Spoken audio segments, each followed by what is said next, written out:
प्रिय दोस्तों नमस्कार। गोपाष्टमी का पर्व प्रत्येक वर्ष कार्तिक मास के शुक्ल पक्ष की अष्टमी तिथि को मनाया जाता है। सनातन धर्म में इस दिन का अधिक महत्व है। ऐसी मान्यता है कि इस दिन जो व्यक्ति गौ माता की सेवा करता है उस पर एक साथ 33 कोटि देवी देवताओं की कृपा होती है। साथ ही साथ यह भी मान्यता है कि गौ माता की सेवा और पूजन करने वाले व्यक्ति के जीवन से हर तरह की बाधाएं विपदाएं दूर हो जाती हैं। तो चलिए आज की इस वीडियो में हम गौ माता के विभिन्न मंत्रों एवं स्तोत्रों का पाठ करते हैं। गौ माता प्रार्थना। नमो ब्रह्मण्य देवाय गौ ब्राह्मण हिताय च जगद्धिताय कृष्णाय गोविंदाय नमो नमः। कीर्तनं श्रवणं दानं दर्शनं चापि पार्थिवः गवां प्रशस्यते वीरा सर्वपापहरं शिवम्। घृतक्षीरप्रदागावो घृतयोन्यो घृतोद्भवः घृतनद्यो घृतावर्ता स्तामे सन्तु सदा गृहे। घृतं मे हृदये नित्यं घृतं नाभ्यां प्रतिष्ठितम् घृतं सर्वेषु गात्रेषु घृतं मे मनसि स्थितं। गावो ममाग्रतो नित्यं गावः पृष्ठत एव च गवो मे सर्वतश्चैव गवां मध्ये वसाम्यहम्। इत्याचम्य जपेत् सायं प्रातश्च पुरुषस्यदा यदन्हात् कुरुते पापं तस्मात् स परिमुच्यते। अथ श्री गौमाता स्तोत्रम्। दन्तेषु मरुतो देवा जिह्वायां तु सरस्वती खुर्मध्ये तु गन्धर्वः खुराग्रेषु च पन्नगः सर्वसन्धिषु सान्ध्याश्च चन्द्रादित्यो तु लोचने ककुदे सर्वनक्षत्रा लाङ्गुले धर्म आश्रितः अपाने सर्वतीर्थानि प्रसवे जाह्नवी नदी नानाद्वीपसमार्कीर्णा चत्वरः सागरस्तथा ऋषयो रोमकूपेषु गोमध्ये पद्मधारिणी रोमेषु सन्ति विद्याश्च त्वक्केशेषु अयनद्वयं धैर्यघृतिश्च शान्तिश्च पुष्टिः वृद्धिस्तथैव च स्मृतिर्मेधा तथा लज्जा वपुः कीर्तिः तथैव च विद्या शान्तिर्मतिः चैव सन्नतिः परमा तथा गच्छन्तं अनुगच्छन्ति एता गावो न संशयः। अथ सुरभिस्तोत्रम्। नमो देव्यै महादेव्यै सुरभ्यै च नमो नमः। गवां बीजस्वरूपायै नमस्ते जगदम्बिके। नमो राधाप्रियायै च पद्मांसायै नमो नमः।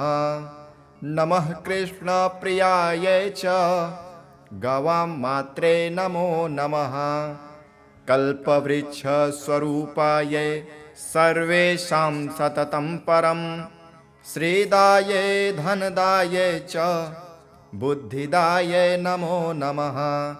शुभदायै प्रसन्नायै गोप्रदायै नमो नमः। यशोदायै सौख्यदायै धर्मज्ञायै नमो नमः। स्तोत्रस्मरणमात्रेण तुष्टा हृष्टा जगत्प्रसूः आविर्बभूव तत्रैव ब्रह्मलोके सनातने।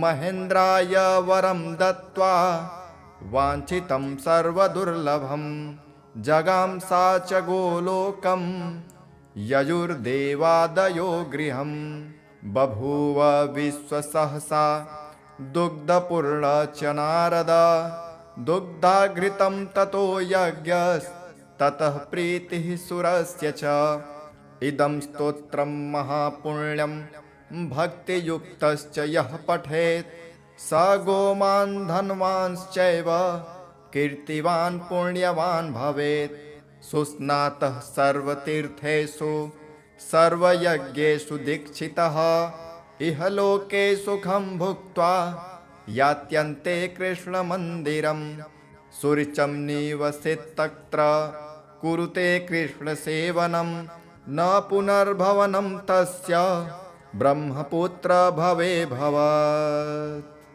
गौ माता प्रार्थना। नमो ब्रह्मण्यदेवाय गौब्राह्मणहिताय च जगद्धिताय कृष्णाय गोविन्दाय नमो नमः। कीर्तनं श्रवणं दानं दर्शनं चापि पार्थिवः गवां प्रशस्यते वीरा सर्वपापहरं शिवम्। घृतक्षीरप्रदागावो घृतयोन्यो घृतोद्भवः घृतनद्यो घृतावर्ता स्ता मे सन्तु सदा गृहे। घृतं मे हृदये नित्यं घृतं नाभ्यां प्रतिष्ठितं घृतं सर्वेषु गात्रेषु घृतं मे मनसि स्थितं। गावो ममाग्रतो नित्यं गावः पृष्ठत एव च गवो मे सर्वतश्चैव गवां मध्ये वसाम्यहम्। इत्याचम्य जपेत् सायं प्रातश्च पुरुषस्यदा यदह्नात् कुरुते पापं तस्मात् स परिमुच्यते। अथ श्री गौमाता स्तोत्रम्। दन्तेषु मरुतो देवा जिह्वायां तु सरस्वती खुर्मध्ये तु गन्धर्वः खुराग्रेषु च पन्नगः सर्वसन्धिषु सान्ध्याश्च चन्द्रादित्यो तु लोचने ककुदे सर्वनक्षत्रा लाङ्गुले धर्म आश्रितः अपाने सर्वतीर्थानि प्रसवे जाह्नवी नदी नानाद्वीपसमार्कीर्णा चत्वरः सागरस्तथा ऋषयो रोमकूपेषु गोमध्ये पद्मधारिणी रोमेषु सन्ति विद्याश्च त्वक्केशेषु अयनद्वयं धैर्यघृतिश्च शान्तिश्च पुष्टिः वृद्धिस्तथैव च स्मृतिर्मेधा तथा लज्जा वपुः कीर्तिः तथैव च विद्या शान्तिर्मतिः चैव सन्नतिः परमा तथा गच्छन्तं अनुगच्छन्ति एता गावो न संशयः। अथ सुरभिस्तोत्रम्। नमो देव्यै महादेव्यै सुरभ्यै च नमो नमः। गवां बीजस्वरूपायै नमस्ते जगदम्बिके। नमो राधाप्रियायै च पद्मांसायै नमो नमः। नमः कृष्णप्रियायै च गवां मात्रे नमो नमः। कल्पवृक्षस्वरूपायै सर्वेषां सततं परं श्रीदायै धनदायै च बुद्धिदायै नमो नमः। शुभदायै प्रसन्नायै गोप्रदायै नमो नमः। यशोदायै सौख्यदायै धर्मज्ञायै नमो नमः। स्तोत्रस्मरणमात्रेण तुष्टा हृष्टा जगत्प्रसूः आविर्बभूव तत्रैव ब्रह्मलोके सनातनी। महेन्द्राय वरं दत्त्वा वाञ्छितं सर्वदुर्लभं जगां सा च गोलोकं ययुर्देवादयो गृहं बभूव विश्वसहसा दुग्धपूर्ण च नारद दुग्धाघृतं ततो यज्ञस्ततः प्रीतिः सुरस्य च इदं स्तोत्रं महापुण्यं भक्तियुक्तश्च यः पठेत् स गोमान् धनवांश्चैव कीर्तिवान् पुण्यवान् भवेत् सुस्नातः सर्वतीर्थेषु सर्वयज्ञेषु दीक्षितः इहलोके सुखं भुक्त्वा यात्यन्ते कृष्णमन्दिरं सुरुचिं निवसेत्तत्र कुरुते कृष्णसेवनं न पुनर्भवनं तस्य ब्रह्मपुत्र भवे भवत्। गौ माता प्रार्थना। नमो ब्रह्मण्यदेवाय गौ ब्राह्मणहिताय च जगद्धिताय कृष्णाय गोविन्दाय नमो नमः। कीर्तनं श्रवणं दानं दर्शनं चापि पार्थिवः गवां प्रशस्यते वीर सर्वपापहरं शिवं घृतक्षीरप्रदागावो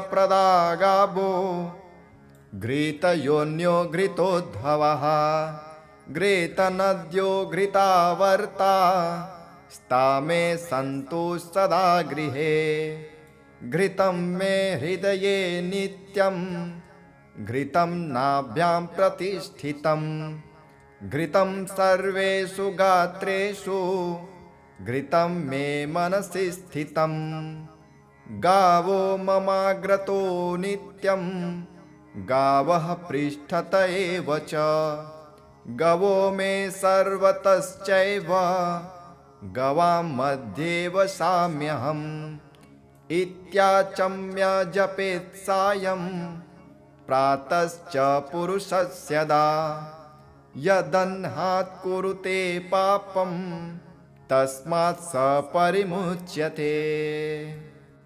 अथ श्री गौमाता स्तोत्रम्।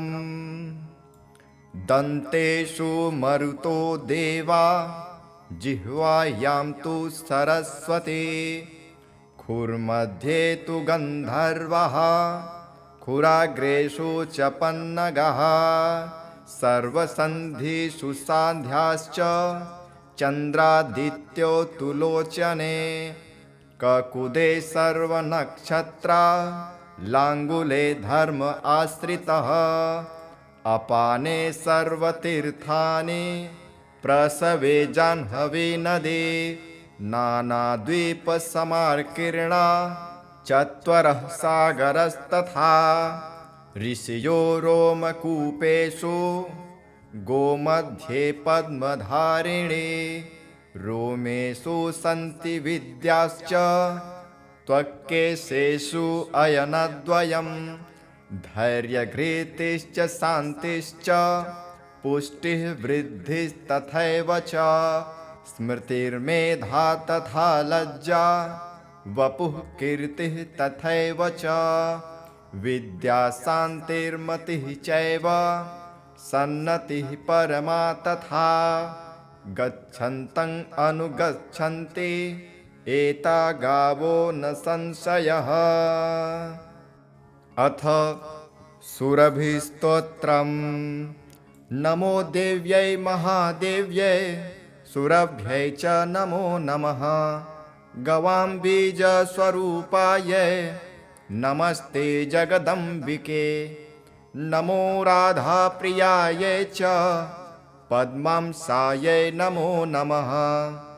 नमः कृष्णप्रियायै च गवां मात्रे नमो नमः। कल्पवृक्षस्वरूपायै सर्वेषां सततं परं श्रीदायै धनदायै च बुद्धिदायै नमो नमः। शुभदायै प्रसन्नायै गोप्रदायै नमो नमः। यशोदायै सौख्यदायै धर्मज्ञायै नमो नमः।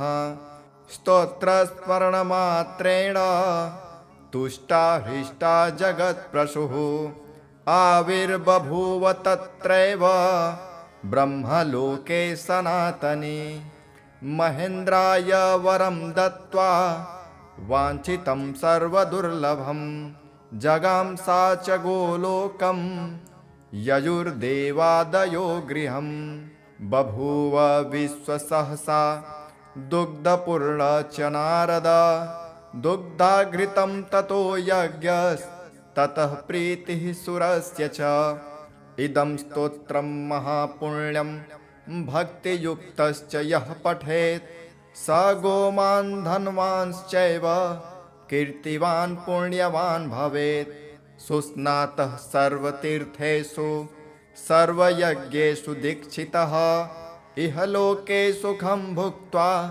यात्यन्ते कृष्णमन्दिरं सुरुचिं निवसेत्तत्र कुरुते कृष्णसेवनं न पुनर्भवनं तस्य ब्रह्मपुत्र भवे भवत्।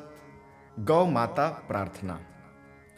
नमो ब्रह्मण्यदेवाय गौ ब्राह्मणहिताय च जगद्धिताय कृष्णाय गोविन्दाय नमो नमः। कीर्तनं श्रवणं दानं दर्शनं चापि पार्थिवः गवां प्रशस्यते वीर सर्वपापहरं शिवम्। घृतक्षीरप्रदागावो घृतयोन्यो घृतोद्भवः घृतनद्यो घृतावर्ता स्तामे सन्तु सदा गृहे। घृतं मे हृदये नित्यं घृतं नाभ्यां प्रतिष्ठितं घृतं सर्वेषु गात्रेषु घृतं मे मनसि स्थितं। गावो ममाग्रतो नित्यं गावः पृष्ठत एव च गवो मे सर्वतश्चैव गवां मध्ये वसाम्यहम्। इत्याचम्य जपेत् सायं प्रातश्च पुरुषस्यदा यदह्नात् कुरुते पापं तस्मात् स परिमुच्यते। अथ श्री गौमाता स्तोत्रम्। दन्तेषु मरुतो देवा जिह्वायां तु सरस्वती खुर्मध्ये तु गन्धर्वः खुराग्रेषु च पन्नगः सर्वसन्धिषु सान्ध्याश्च चन्द्रादित्यो तु लोचने ककुदे सर्वनक्षत्रा लाङ्गुले धर्म आश्रितः अपाने सर्वतीर्थानि प्रसवे जाह्नवी नदी नानाद्वीपसमार्कीर्णा चत्वरः सागरस्तथा ऋषयो रोमकूपेषु गोमध्ये पद्मधारिणी रोमेषु सन्ति विद्याश्च त्वक्केशेषु अयनद्वयम् धैर्यघृतिश्च शान्तिश्च पुष्टिः वृद्धिस्तथैव च स्मृतिर्मेधा तथा लज्जा वपुः कीर्तिः तथैव च विद्या शान्तिर्मतिः चैव सन्नतिः परमा तथा गच्छन्तं अनुगच्छन्ति एता गावो न संशयः। अथ सुरभिस्तोत्रम्। नमो देव्यै महादेव्यै सुरभ्यै च नमो नमः। गवां बीजस्वरूपायै नमस्ते जगदम्बिके।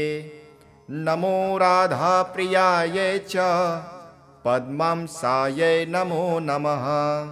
नमः कृष्णप्रियायै च गवां मात्रे नमो नमः। कल्पवृक्षस्वरूपायै सर्वेषां सततं परं श्रीदायै धनदायै च बुद्धिदायै नमो नमः। शुभदायै प्रसन्नायै गोप्रदायै नमो नमः। यशोदायै सौख्यदायै धर्मज्ञायै नमो नमः। स्तोत्रस्मरणमात्रेण तुष्टा हृष्टा जगत्प्रसूः आविर्बभूव तत्रैव ब्रह्मलोके सनातने। महेन्द्राय वरं दत्त्वा वाञ्छितं सर्वदुर्लभं जगां सा च गोलोकं ययुर्देवादयो गृहं। बभूव विश्वसहसा दुग्धपूर्ण च नारद दुग्धाघृतं ततो यज्ञस्ततः प्रीतिः सुरस्य च। इदं स्तोत्रं महापुण्यं भक्तियुक्तश्च यः पठेत् स गोमान् धनवांश्चैव कीर्तिवान् पुण्यवान् भवेत्। सुस्नातः सर्वतीर्थेषु सर्वयज्ञेषु दीक्षितः इहलोके सुखं भुक्त्वा यात्यन्ते कृष्णमन्दिरं।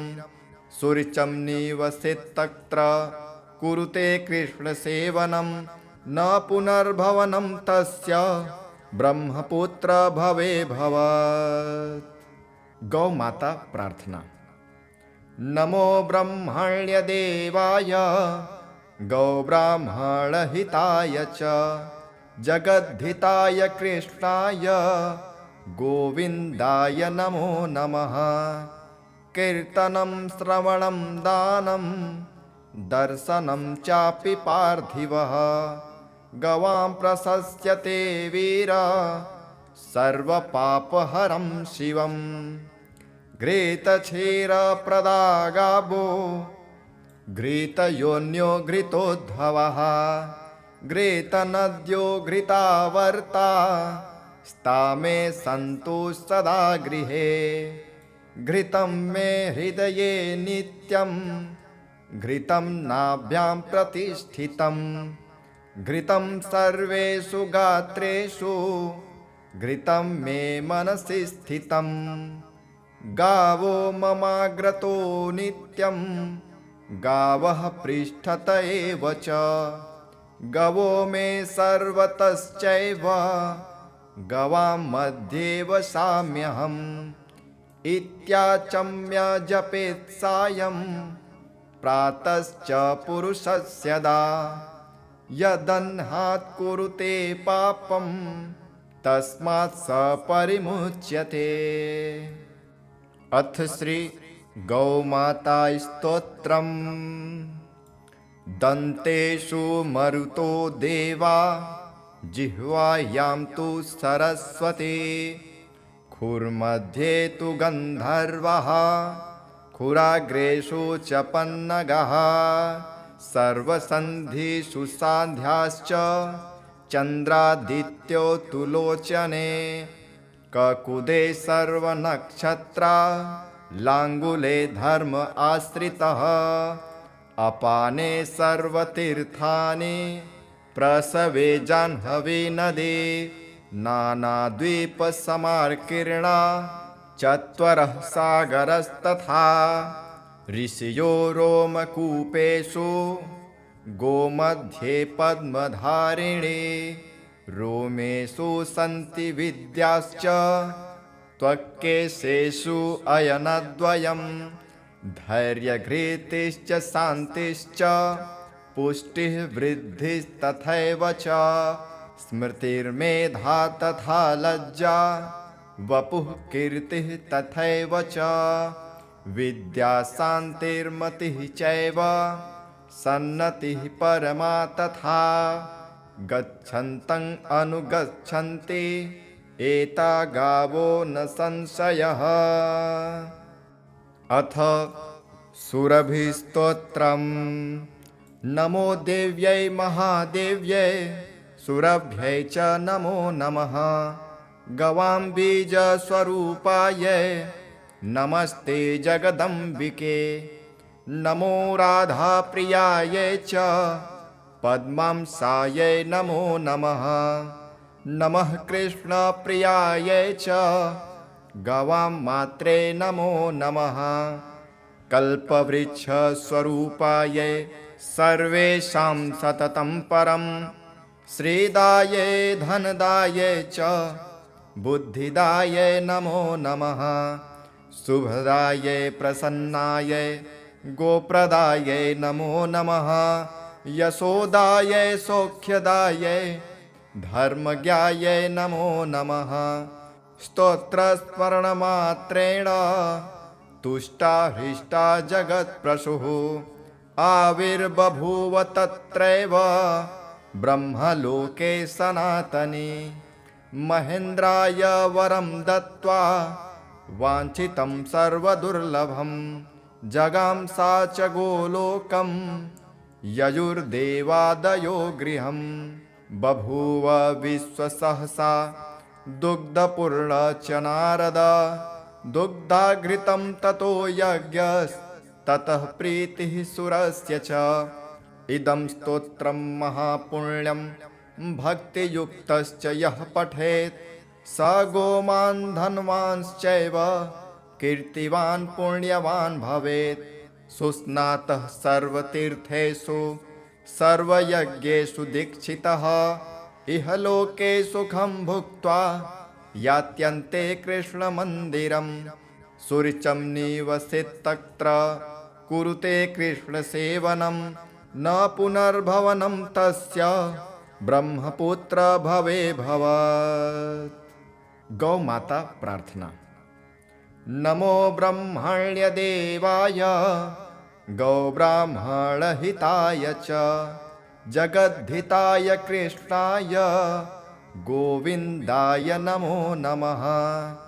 कीर्तनं श्रवणं दानं दर्शनं चापि पार्थिवः गवां प्रशस्यते वीरा सर्वपापहरं शिवम्।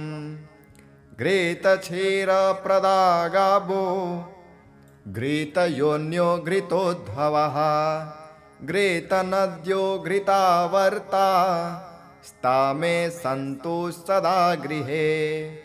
घृतं मे हृदये नित्यं घृतं नाभ्यां प्रतिष्ठितं घृतं सर्वेषु गात्रेषु घृतं मे मनसि स्थितं। गावो ममाग्रतो नित्यं गावः पृष्ठत एव च गवो मे सर्वतश्चैव गवां मध्ये वसाम्यहम्।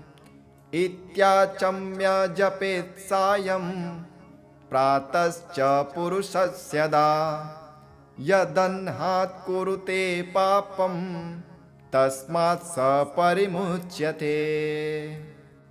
अथ श्री गौमाता स्तोत्रम्।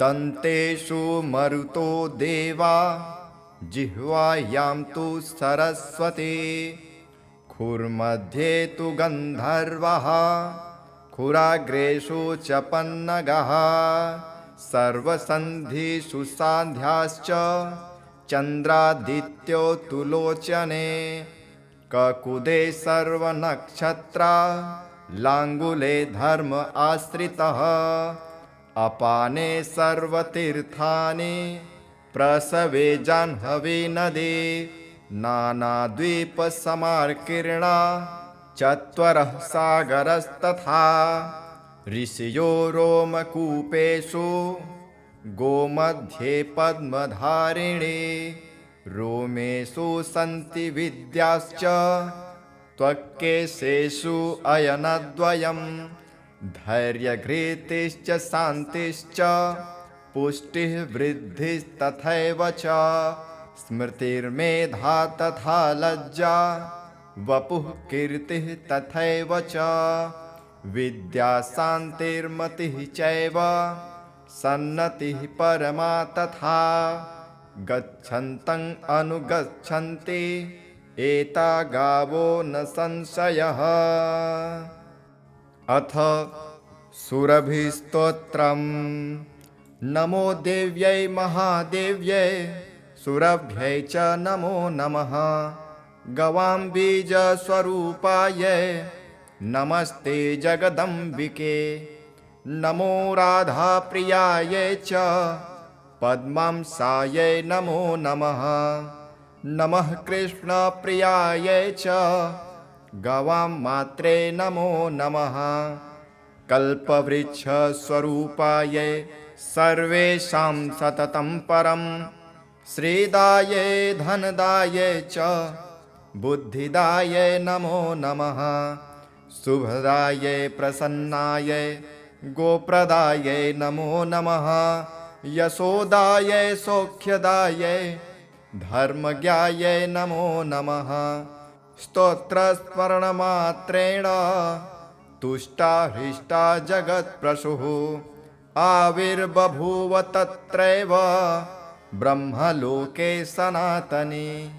महेन्द्राय वरं दत्त्वा वाञ्छितं सर्वदुर्लभं जगां सा च गोलोकं ययुर्देवादयो गृहं।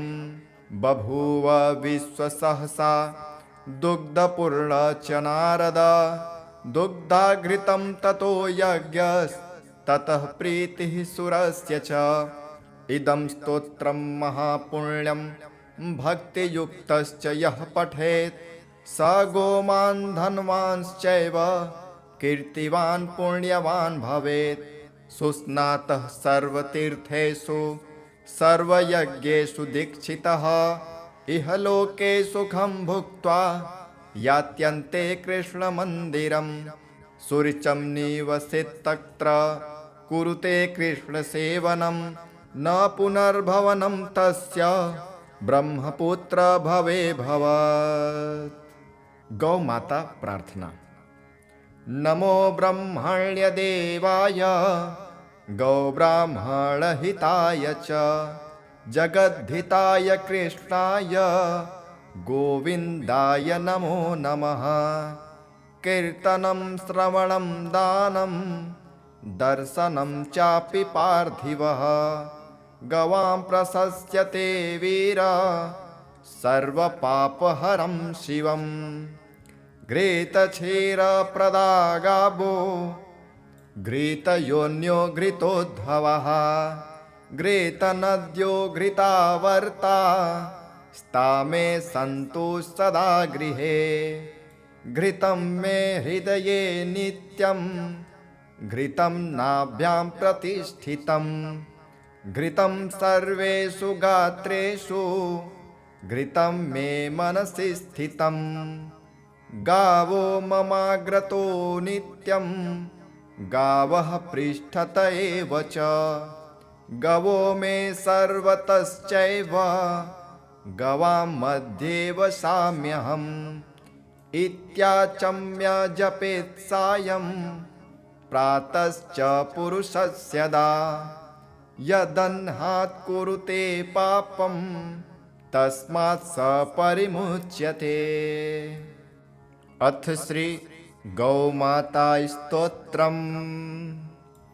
दन्तेषु मरुतो देवा जिह्वायां तु सरस्वती खुर्मध्ये तु गन्धर्वः खुराग्रेषु च पन्नगः सर्वसन्धिषु सान्ध्याश्च चन्द्रादित्यो तु लोचने ककुदे सर्वनक्षत्रा लाङ्गुले धर्म आश्रितः अपाने सर्वतीर्थानि प्रसवे जाह्नवी नदी नानाद्वीपसमार्कीर्णा चत्वरः सागरस्तथा ऋषयो रोमकूपेषु गोमध्ये पद्मधारिणी रोमेषु सन्ति विद्याश्च त्वक्केशेषु अयनद्वयं धैर्यघृतिश्च शान्तिश्च पुष्टिः वृद्धिस्तथैव च स्मृतिर्मेधा तथा लज्जा वपुः कीर्तिः तथैव च विद्या शान्तिर्मतिः चैव सन्नतिः परमा तथा गच्छन्तम् अनुगच्छन्ति एता गावो न संशयः। अथ सुरभिस्तोत्रम्। नमो देव्यै महादेव्यै सुरभ्यै च नमो नमः। गवां बीजस्वरूपायै नमस्ते जगदम्बिके। नमो राधाप्रियायै च पद्मांसायै नमो नमः। नमः कृष्णप्रियायै च गवां मात्रे नमो नमः। कल्पवृक्षस्वरूपायै सर्वेषां सततं परं श्रीदायै धनदायै च बुद्धिदायै नमो नमः।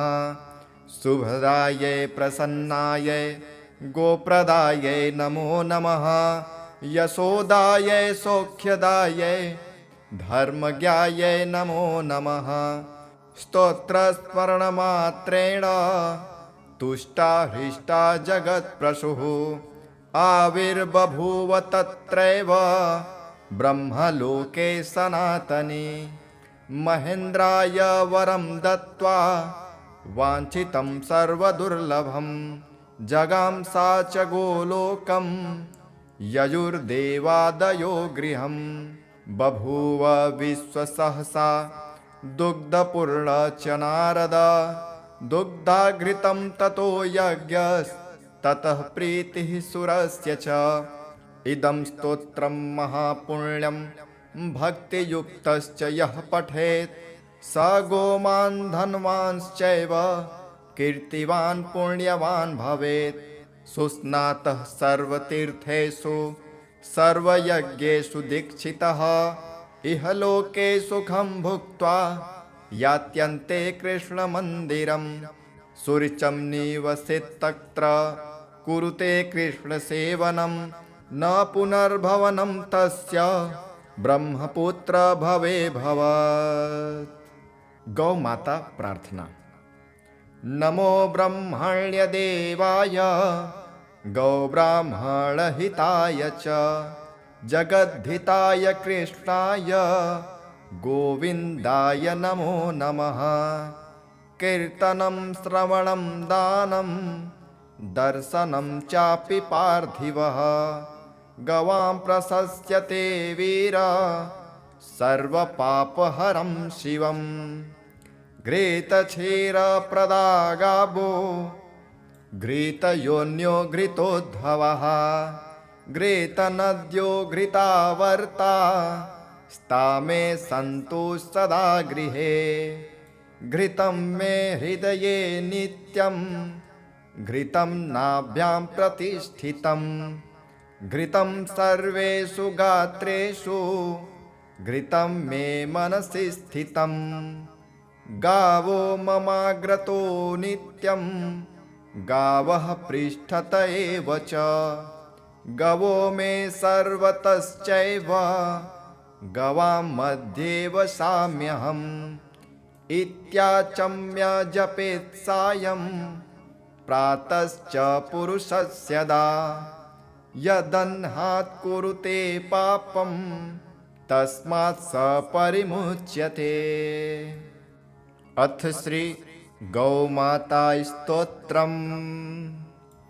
दन्तेषु मरुतो देवा जिह्वायां तु सरस्वती खुर्मध्ये तु गन्धर्वः खुराग्रेषु च पन्नगः सर्वसन्धिषु सान्ध्याश्च चन्द्रादित्यो तु लोचने ककुदे सर्वनक्षत्रा लाङ्गुले धर्म आश्रितः अपाने सर्वतीर्थानि प्रसवे जाह्नवी नदी नानाद्वीपसमार्कीर्णा चत्वरः सागरस्तथा ऋषयो रोमकूपेषु गोमध्ये पद्मधारिणी रोमेषु सन्ति विद्याश्च त्वक्केशेषु अयनद्वयं धैर्यघृतिश्च शान्तिश्च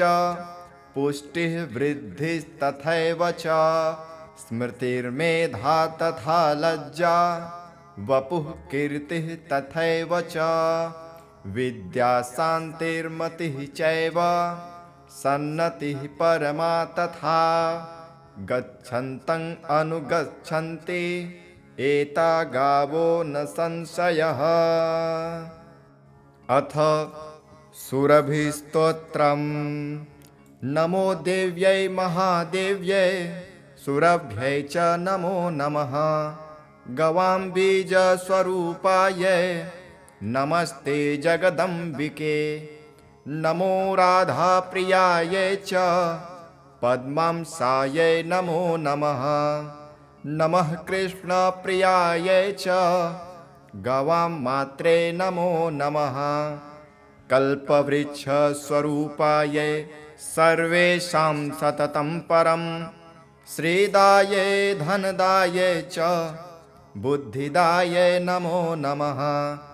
शुभदायै प्रसन्नायै गोप्रदायै नमो नमः।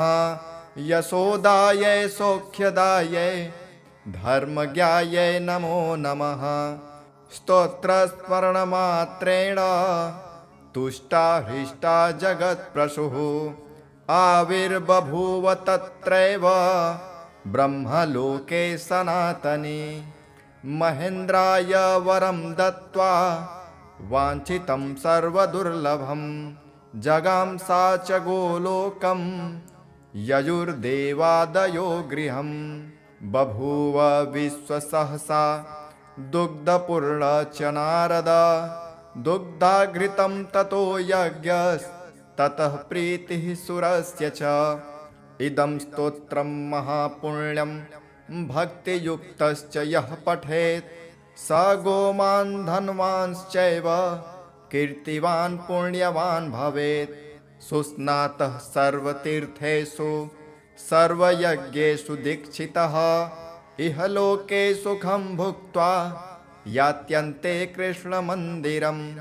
सुरुचिं निवसेत्तत्र कुरुते कृष्णसेवनं न पुनर्भवनं तस्य ब्रह्मपुत्र भवे भवत्। गौ माता प्रार्थना। नमो ब्रह्मण्यदेवाय गौब्राह्मणहिताय च जगद्धिताय कृष्णाय गोविन्दाय नमो नमः। कीर्तनं श्रवणं दानं दर्शनं चापि पार्थिवः गवां प्रशस्यते वीर सर्वपापहरं शिवं। घृतक्षीरप्रदा गावो घृतयोन्यो घृतोद्भवः घृतनद्यो घृतावर्ता स्ता मे सन्तु सदा गृहे। घृतं मे हृदये नित्यं घृतं नाभ्यां प्रतिष्ठितं घृतं सर्वेषु गात्रेषु घृतं मे मनसि स्थितं। गावो ममाग्रतो नित्यं गावः पृष्ठत एव च। गवो मे सर्वतश्चैव गवां मध्ये वसाम्यहम्। इत्याचम्य जपेत् सायं प्रातश्च पुरुषस्यदा यदह्नात् कुरुते पापं तस्मात् स परिमुच्यते। अथ श्री गौमाता स्तोत्रम्। दन्तेषु मरुतो देवा जिह्वायां तु सरस्वती खुर्मध्ये तु गन्धर्वः खुराग्रेषु च पन्नगः। सर्वसन्धिषु सान्ध्याश्च चन्द्रादित्यो तु लोचने। ककुदे सर्वनक्षत्रा लाङ्गुले धर्म आश्रितः। अपाने सर्वतीर्थानि प्रसवे जाह्नवी नदी। नानाद्वीपसमार्कीर्णा चत्वरः सागरस्तथा। ऋषयो रोमकूपेषु गोमध्ये पद्मधारिणी। रोमेषु सन्ति विद्याश्च त्वक्केशेषु अयनद्वयम्। धैर्यघृतिश्च शान्तिश्च पुष्टिः वृद्धिस्तथैव च। स्मृतिर्मेधा तथा लज्जा वपुः कीर्तिः तथैव च विद्या शान्तिर्मतिः चैव सन्नतिः परमा तथा गच्छन्तं अनुगच्छन्ति एता गावो न संशयः। अथ सुरभिस्तोत्रम्। नमो देव्यै महादेव्यै सुरभ्यै च नमो नमः। गवां बीजस्वरूपायै नमस्ते जगदम्बिके। नमो राधाप्रियायै च पद्मांसायै नमो नमः। नमः कृष्णप्रियायै च गवां मात्रे नमो नमः। कल्पवृक्षस्वरूपायै सर्वेषां सततं परं श्रीदायै धनदायै च बुद्धिदायै नमो नमः।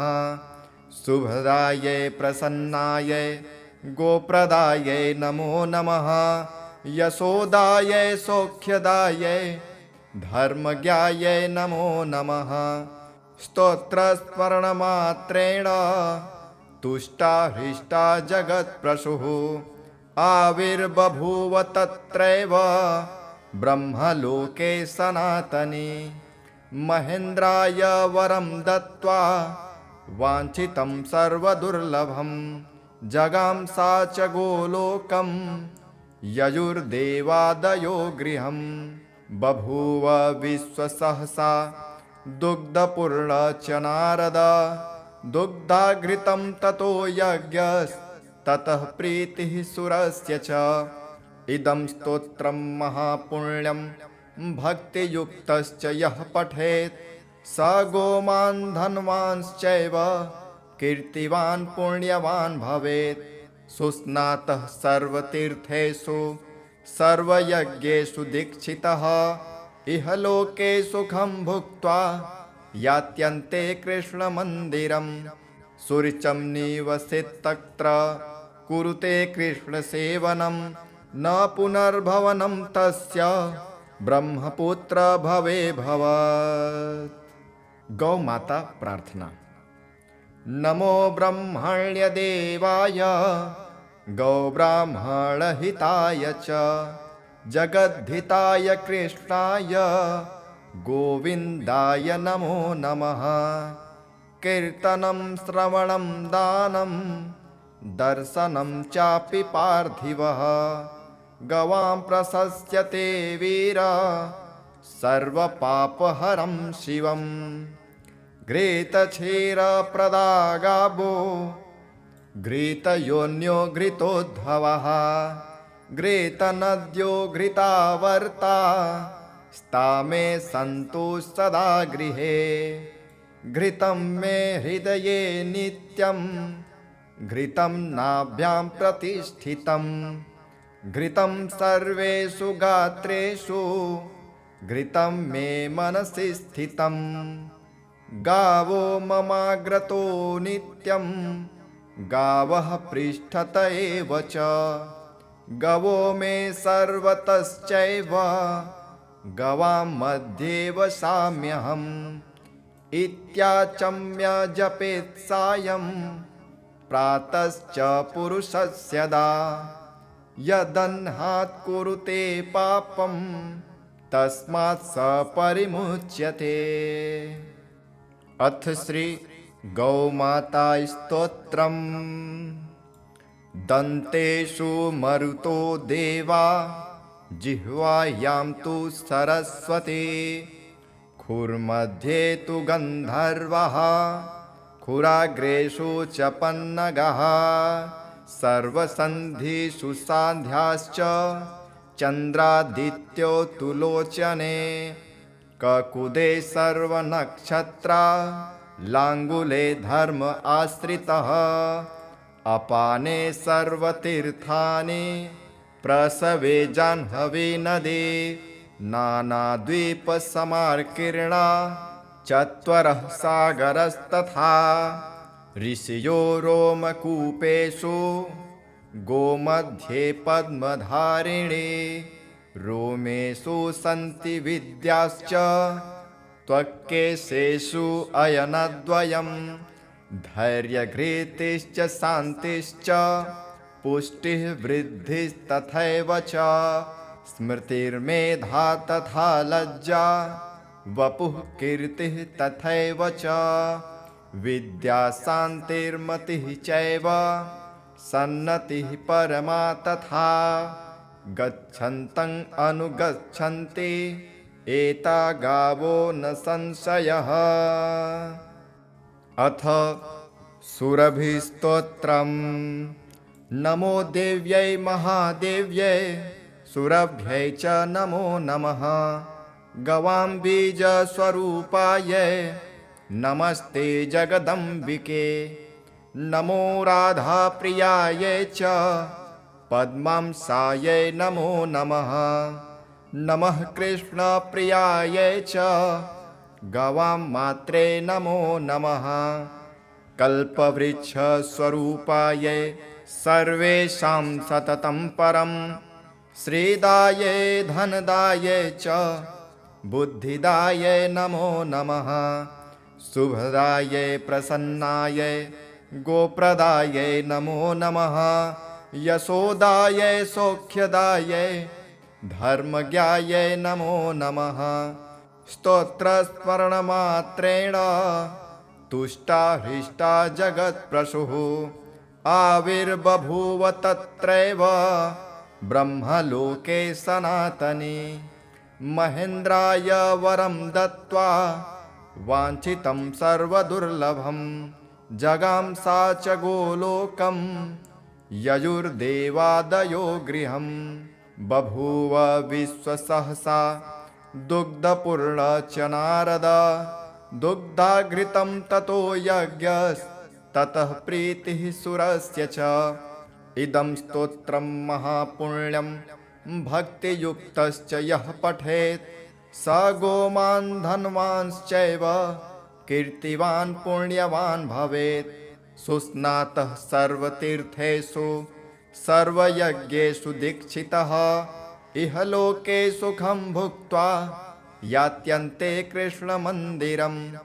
सुरुचं निवसेत्तत्र कुरुते कृष्णसेवनं न पुनर्भवनं तस्य ब्रह्मपुत्र भवे भवत्।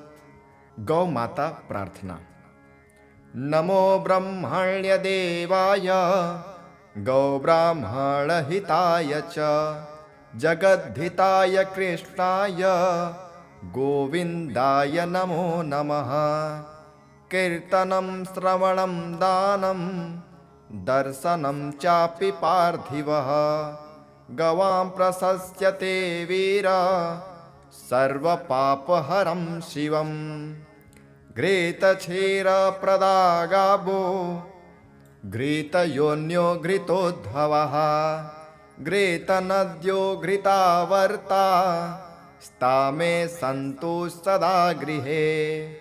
घृतं मे हृदये नित्यं घृतं नाभ्यां प्रतिष्ठितं घृतं सर्वेषु गात्रेषु घृतं मे मनसि स्थितं।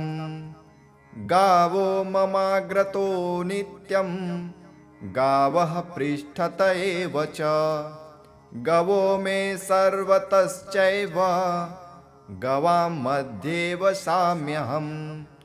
इत्याचम्य जपेत् सायं प्रातश्च पुरुषस्यदा यदह्नात् कुरुते पापं तस्मात् स परिमुच्यते। अथ श्री गौमाता स्तोत्रम्। दन्तेषु मरुतो देवा जिह्वायां तु सरस्वती खुर्मध्ये तु गन्धर्वः खुराग्रेषु च पन्नगः सर्वसन्धिषु सान्ध्याश्च चन्द्रादित्यो तु लोचने ककुदे सर्वनक्षत्रा लाङ्गुले धर्म आश्रितः अपाने सर्वतीर्थानि प्रसवे जाह्नवी नदी नानाद्वीपसमाकीर्णा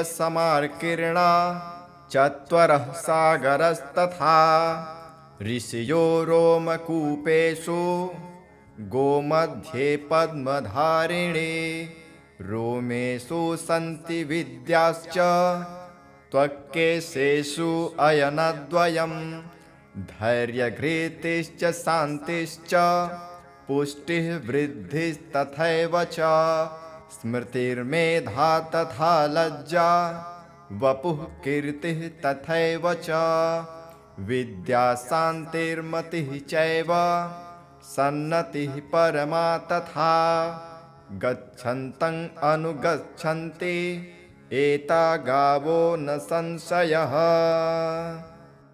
अथ सुरभिस्तोत्रम्। नमो देव्यै महादेव्यै सुरभ्यै च नमो नमः। गवां बीजस्वरूपायै नमस्ते जगदम्बिके। नमो राधाप्रियायै च पद्मांसायै नमो नमः। नमः कृष्णप्रियायै च गवां मात्रे नमो नमः।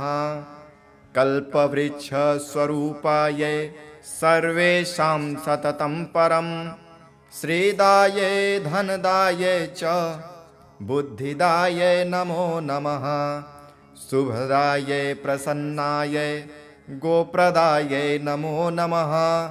यशोदायै सौख्यदायै धर्मज्ञायै नमो नमः। स्तोत्रस्मरणमात्रेण तुष्टा हृष्टा जगत्प्रसूः आविर्बभूव तत्रैव ब्रह्मलोके सनातने। महेन्द्राय वरं दत्त्वा वाञ्छितं सर्वदुर्लभं जगां सा च गोलोकं ययुर्देवादयो गृहं। बभूव विश्वसहसा दुग्धपूर्ण च नारद दुग्धाघृतं ततो यज्ञस्ततः प्रीतिः सुरस्य च। इदं स्तोत्रं महापुण्यं भक्तियुक्तश्च यः पठेत् स गोमान् धनवांश्चैव कीर्तिवान् पुण्यवान् भवेत्। सुस्नातः सर्वतीर्थेषु सर्वयज्ञेषु दीक्षितः इह लोके सुखं भुक्त्वा यात्यन्ते कृष्णमन्दिरम्। सुरुचिं निवसेत्तत्र कुरुते कृष्णसेवनं न पुनर्भवनं तस्य ब्रह्मपुत्र भवे भवेत्।